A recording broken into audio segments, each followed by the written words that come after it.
Sucre, sucre, sucre, farmine, burr. I'm so sorry to the French, but I saw Waitress in French, and I do not speak French. I saw it in Montreal at the Theatre Saint Denis, and I had a really good time, despite not actually being able to follow along exactly what they were saying, because my French was incredibly rudimentary. I had no experience with French until deciding to go to this show, and did a whole 9 units of Duolingo, which is not enough to know basically anything. It was really hard for me to pick up. I had taken Spanish in high school, and I found when I have come back to Spanish, it's been easier to kind of keep learning, and this was not at all. But Waitress is one of my favorite musicals. I've seen it quite a handful of times, 6 times live, and then I've watched the pro shot 3 times, but it was kind of through the years. I had minus 2020, a sort of once a year tradition of going to see Waitress. So it's been something that I've seen, not as much as I've seen some other shows, but in a way that it's really stuck kind of in my long-term memory, and it helped that the pro shot came out and I was able to watch it shortly before. Oh, I should say 7 times, because I then saw a regional production in Maine at the Agunquit. I never got that right. Somebody yelled at me on TikTok. But the Agunquit Playhouse, I'll just put a picture up. So why did I do this? Great question. I was partially inspired by MickeyJoTheatre, who's a YouTuber on here, when he went to see Wicked in Brazil. It was the big production everybody was talking about because it was a non-replica production. And I just thought that was really cool and really interesting to think, like, what shows could I see in another language and follow along? And Waitress is absolutely one of them, more so than I expected. So I kind of wanted to go, and I thought, that's kind of insane. I don't need to go to that. I don't speak French literally at all. But in getting then to know my kind of like new aunt a little bit more, and learning that she is fully bilingual, speaks French fully fluently, and they live up in Canada, I was like, want to come see this with me? Like, you'll know what's going on. She was not familiar with the musical itself at all, but obviously is fluent, and I'll probably follow along and we're going to be fine. So that's sort of how this happened. It was a good excuse to go visit some family, go up to Montreal, see the sights, and see the show. This was a replica production, so in terms of differences, they were pretty slim. I mean, replica production down to even the set pieces, such as the pie board with all the different names, Joe's Diner, all of that was still in English, but then the board that they write on, they would write French. So very, very similar choreography. All of that stuff was the same. So a lot of the differences were really just for kind of cultural differences, working with the language. For instance, Dr. Pomander is instead from Maine instead of Connecticut. My aunt's theory was that Connecticut in a French accent is just horrid to say, but Maine makes a little more sense. Instead of giving a moon pie as we would think of a moon pie, she gave Dr. Pomander a half moon pie, which I'll put a picture up. Apparently, luckily, Canada just also has a little packaged moon pie to make that a little bit easier for everyone, because that is always a line that makes me cry, and even in French, knowing that it was coming made me cry. I don't know why, but it gets me every time. It's so sad. It's so sad. The story of they love each other, they're there for each other for that point in time, and that's it, is a devastating one. So that always makes me cry. I will say, speaking of then what sounds nice in French, all the names are of course the same, and it works, Jenna, whatever, right? But they would be talking about the husband and be like, oh, I don't know any French. Be like, oh, s'il vous plaît, Earl. That was not cute. Earl. Trying to say Earl when you are French and like carrying the French accent, it does not work. And so that was a little bit funny and at times a little distracting. But otherwise, no significant changes, at least especially from what I could tell, not knowing the language. And then, of course, I'm there with somebody who knows the language but doesn't know the show. So I would ask kind of questions and be like, oh, like, what did they say here? This didn't sound right. Because while I knew very little from doing, again, only 9 units of Duolingo, it was enough to pick up on some basic vocab words. Obviously, some words basically sound the same as in English. And then I did understand sentence structure enough to follow along, which ended up being way more helpful than I thought it was going to be. But really what was helpful was how much I've, in a lot of ways, memorized the show line by line.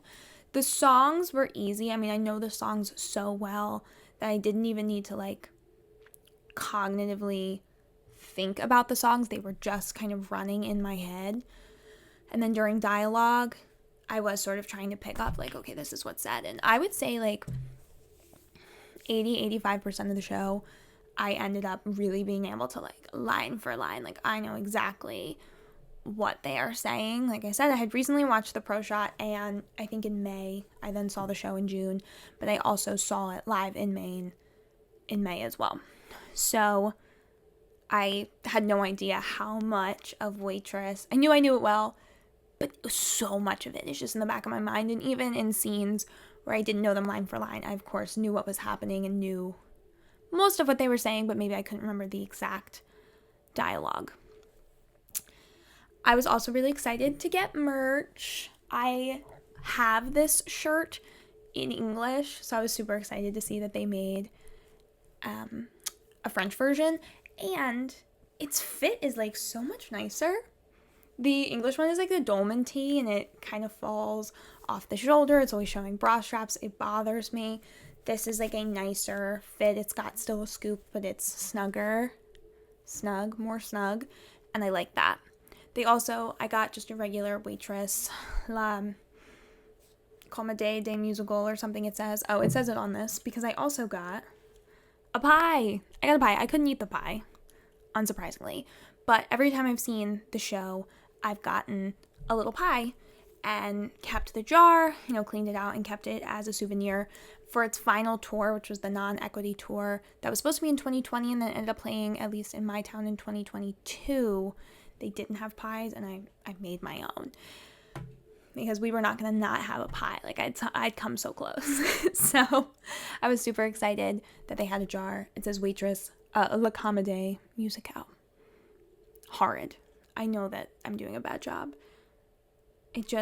French, I'm having trouble with French clicking in my brain, but I am determined to kind of stick with it. Especially knowing I can kind of visit my family. Who knows, maybe another musical that I know well will be translated one day. And it's good to learn. It's good to learn things, but it's really hard. It's so hard for me. As for the biggest changes, they're not changes, right? But of course, we can't do direct translations from English to French. And so what I wanted to kind of talk about are the song titles, because it was really cool to hear from my aunt who's going through the playbill with me, and she's able to translate them. So she translated them for me, and then I, for this video, went through Google Translate, and I was like, okay, it sounds like what she said. So if they're a little bit off, I am sorry. I will put an image of this up, but I'm gonna go through. Some of them were direct translations, like bad idea is mauvais idea. I'm just going to say the English. I'm going to say the English because I think they're really interesting in that it's so different.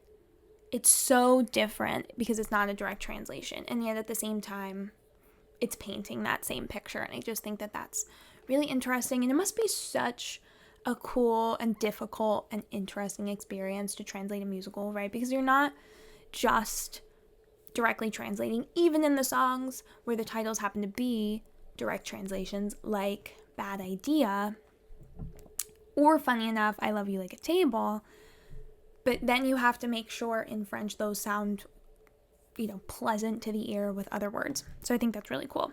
And I do think that it's really funny that I Love You Like a Table is a direct translation, which makes sense because it's not this sort of artsy concept. It's literally supposed to sound clunky, but it was funny going through the songs and my aunt's reading them off, and she's like, I love you like a table? Like that can't be right? Like, how am I reading that wrong? I don't understand. And I had to explain to her, like, no, that's what he says. And what was funny is realizing that he's then like says strong and stable. I love you like a table. And they got lucky there because stable in French is stable, and then it's table. And I'm like, look at that. Look at that. That worked out for y'all. You did not have to rewrite that one today. So I thought that was funny. But some of the songs are What's Inside was translated to My Secret. And again, that's so different. And there are a couple times like that where a lot of what they changed was sort of colloquialisms in English, or at least what I would think are sort of more colloquialisms, where if it's a direct translation, they don't necessarily have the same meaning behind something like that. So What's Inside is My Secret. Opening Up, the direct translation is A New Day, which makes sense. I mean, that's part of the lyrics.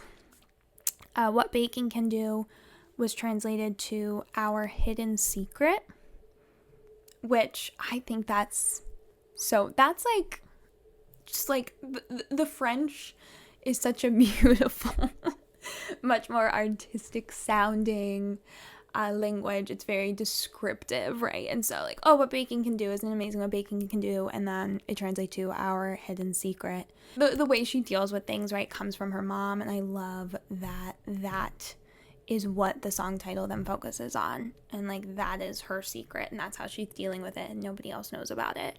And the Agunquit, I think is how you actually say it, Agunquit Playhouse production, which was a non-replica production regionally in Maine, actually had like Little Jenna, obviously played by the same actress as Lulu, but Little Jenna come out during What Baking Can Do, not just showing the mom and the dad, but also showing Little Jenna, and it actually broke my heart. Like I genuinely am in the audience like this. And that was one of the most significant changes for me in that regional production. So I love just really focusing on that a little bit more of, you know, her trauma history is there and it's always there. And I love that they're going to focus on that a little bit more because it is so important. And it's a story that's not often told on Broadway, or at least not often told in a way that actually feels like it's not bordering on exploitative. Club Knocked Up is Belly Club, which is so funny. It's so funny because, again, knocked up probably makes no sense in a direct translation. I don't even know where that comes from in English. I need to look into that because it's weird. It's a weird thing to say. Belly Club, very funny. When He Sees Me, again, these are sort of things.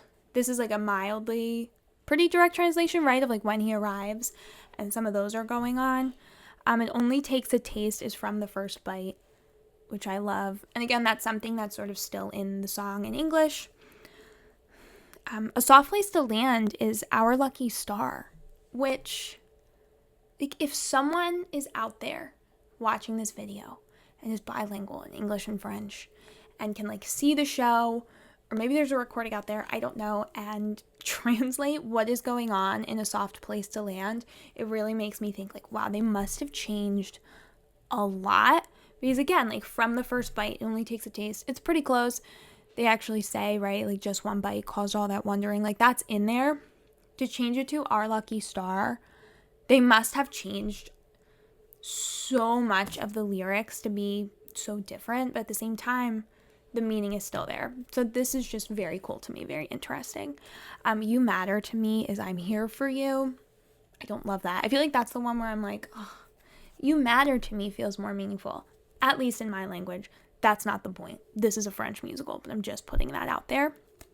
Take It From an Old Man is I Learned From Life, and that was the one in that doing my minimal Duolingo, I knew right away, I'm like, this is not a direct translation at all. He is not saying take it from an old man. I know enough rudimentary French to know that's not happening.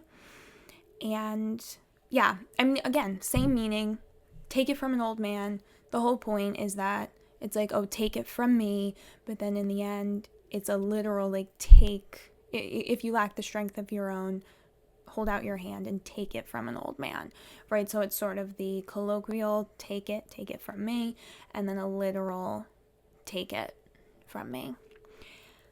I imagine that would make no sense in French. So it's like, I learned from my life, learn from me. There you have it. She Used to Be Mine is translated to hidden deep inside me. Like, hidden deep inside of me, that makes sense, right? She's lost something that's so buried deep. Again, I think in the beauty of the French language compared to English, that meaning is really being drawn out in something just as simple as the song title. Even though She Used to Be Mine will hit forever. And then Everything Changes is The Light Returns, which is gorgeous. Again, it's gorgeous. Everything Changes is so normal, still beautiful. Sarah Bareilles is everything to me. But yeah, The Light Returns. So like the light in her, the light that was hidden deep inside, it's back, baby. I love that. So I thought that was really interesting. Again, I'm not ever going to have a direct translation of the entire show because that's not possible. And I guess in theory, they could make an album, but I would imagine the funding behind that would have to be crazy. And I know like Hamilton has some translations out there on albums, or I don't think it's the whole show, but it's certain songs. There are a couple clips on the Instagram for the Theatre Saint Denis, so you can check them out, and if you are bilingual, check that out. Let me know what they're saying, kind of line by line. I know there's at least a clip from She Used to Be Mine, so I'll never know, but I think having the song titles available is really interesting to get a sense of like, yes, the meaning is the same, that's the point, right? They're giving us the same show, but figuring out like how that's different, I think that's really cool. And that's kind of what I can take away seeing it in French, not knowing French, but knowing the show. This is what I get to bring with me and think about and kind of have simmer. There you go. So the question is, would I go to another show in French? Probably not. I think there are very few shows that I know as well as Waitress. I could probably see Company in French. While Company hasn't had like that long-term run for me to be super, super familiar with it, I have seen in the span of 2 years, I think I had seen Company 13 times. 8 on Broadway, 7 on tour. So I would like to think that it's in there somewhere. I've seen it a lot. I went a little wild, especially when it toured. I saw it so many times. So that's probably a musical that I could see, but I really feel like that might be the only one. I want The Notebook to be injected into my brain, but it's obviously still early in its run, and so I haven't had time to memorize it. So I don't think I would see another show. Let me know below if there's a show you feel like you know well enough to go see in another language. Is there a show that you think you could see not knowing the language? Because that was a question I got from a family member. They're like, if you didn't know the show, would you have wanted to see this? Would you have known what was happening? Absolutely not. There's way too much that's happening in dialogue. I mean, you would lose, yes, you would know Jenna's married and that she's cheating, but you wouldn't know Dr. Pomader's situation. You wouldn't know Becky and Cal's situation. Like, you would not know what is happening. It would be so bare bones that I don't think it would be an enjoyable experience. Like, obviously, seeing the performance, the vocals, all of those things are great. The vocals were great, and the performances were great, even not knowing the language. But to think that I would know what was going on at all, I don't think I would have a good time. But is there a show out there that you think someone could go see, not knowing the language, and mostly follow along? I can't think of one. It would have to be one with a very simplistic plot. I was thinking something a la Moulin Rouge, because I think that is a super, super simplistic plot. Obviously, Moulin Rouge, I doubt would ever get translated because it's everybody else's songs, given that it's a jukebox musical, so I don't think there would be a way to translate everyone's songs, right? I don't know how rights work, but that feels like that wouldn't happen. A lot of people would have to say yes to a lot of things, so there's just no way. But I do feel like that's a simple enough plot of just like, okay, that guy's clearly evil, that guy's clearly not, they're in love. Like, I think you probably follow along. So maybe if you can think of a musical out there that in theory would be translated and you would be able to follow along to the plot, let me know. But I really don't know. And being able to follow the plot and actually enjoying not knowing any of the details of what's going on for 2.5 hours are different. I would not want to see a show that I did not know very well in another language. That is an official decision. I will not be doing that. So, yeah, I thought that was really fun. I thought it was really cool. I have a clip of the vows. I have a clip of the bows. So I will play that in a moment. But overall, I had a really good time, and I was surprised. It felt good to realize, like, I love this show. I consider it one of my favorites. And to see it in such a different way and still be able to appreciate it was really cool. The performances were awesome. Picking up on those little changes, I was just really interesting to kind of see, again, go through the song list and see, how does somebody who speaks another language, we're experiencing all the same thing, and yet it's different, and things are changed to make more sense to other audiences, whether it is a language difference or a cultural difference. Overall, I thought it was really cool. I had a good time, and maybe someday there will be another show out there that I can experience. I doubt that I will ever get to see Waitress in another language in driving distance, right? Because this was in driving distance to me.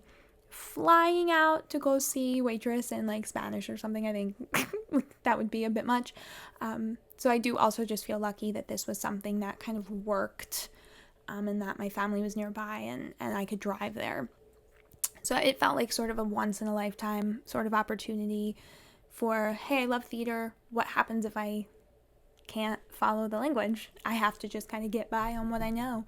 And I thought that was really fun. So if there's a show out there and this opportunity ever comes along for you, I highly recommend it, especially given, like, I could have learned more. I could have committed to Duolingo more, but I didn't, right? So I do think you probably could get farther and like really still have a good time if you know the show well and want to just learn something new. So to end it, thank you for watching. I appreciate your time. I appreciate it if you could subscribe and like and comment and all those things. Please do let me know. I really want to know, like, if you speak French, if you saw this production, if I am just like butchering the language, let me know. I know I am, but let me know. Let me know your thoughts. It's still playing in Montreal, and then it will be playing in Quebec, so if you can get out and see this, I would highly recommend. I do wonder, were there other people in the audience that didn't speak any French and went to the show anyway? I am so curious. Was I the only one crazy enough to do that? I want to know. Will they find this video? Odds are slim. But yeah, is there a show you would see in another language? Is there a show you think you could see in another language? Knowing nothing. Let me know your thoughts below. Thank you for watching, and here are the bows from Waitress in Montreal.